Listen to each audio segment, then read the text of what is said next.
All right, picture this. The world as we know it, gone. Not with a bang, not with a whimper, but with a groan. The endless, hungry groan of the undead.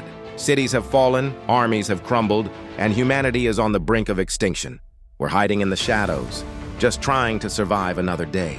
But just when all hope seemed lost, something incredible happened.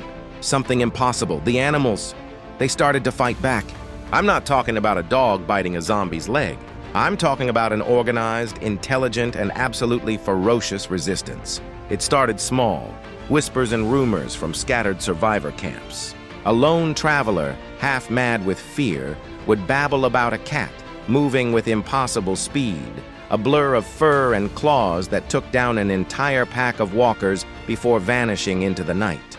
They called him Shadow, a phantom of the alleyways. He wasn't just a cat. He was a ninja, using the urban jungle as his personal playground, leading zombies into elaborate traps, a silent guardian in the darkness. Then came the stories from the open plains. A massive German shepherd, they named him General. He wasn't just a dog, he was a strategist. He united the stray packs, dogs of all breeds, big and small. Imagine seeing a disciplined canine army moving with a single purpose, a wave of loyalty and courage crashing against the tide of death.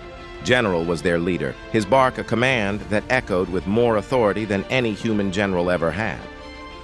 But the resistance wasn't just on the ground. Look to the skies. Survivors would stare in disbelief as a golden eagle with a wingspan that could blot out the sun dove from the heavens. They called her Skyfire. She was the eye in the sky, the queen of the air. Her talons, sharp as razors, could pierce a zombie skull with terrifying precision. She was a symbol of freedom, soaring high above the decay. And deep in the overgrown jungles where nature was reclaiming the concrete, the most chaotic and brilliant fighter emerged. A monkey, a capuchin to be exact, but smarter than any primate you've ever seen. Jinx, they called him, because he was a master of mayhem.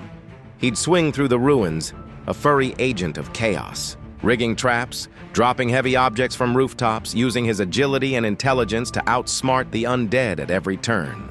He'd even learned to use simple tools, turning discarded items into weapons. He was the trickster, the engineer of the animal resistance, bringing a wild, unpredictable energy to the fight.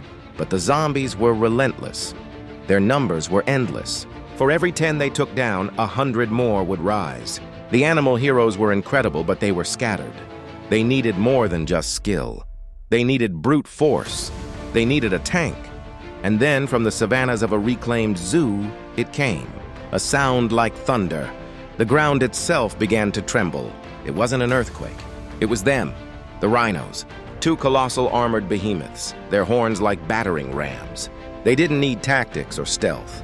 They were an unstoppable force of nature. They would charge, a gray wall of muscle and rage, and the zombie hordes would simply break. They'd plow through the masses, tossing the undead aside like dolls, their fury a primal answer to the unnatural plague. Now the war has truly begun.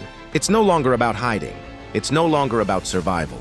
It's about taking our world back. Shadow, the silent blade in the night. General, the noble commander on the ground. Skyfire, the watchful eye in the air. Jinx, the genius of chaos. And the rhinos, the unstoppable battering rams. These are our defenders, our heroes. The explosive, chaotic war for the planet has started. And for the first time in a long time, thanks to them, we have hope. This isn't just the end of the world. This is the beginning of the animal apocalypse. Zombie versus cat.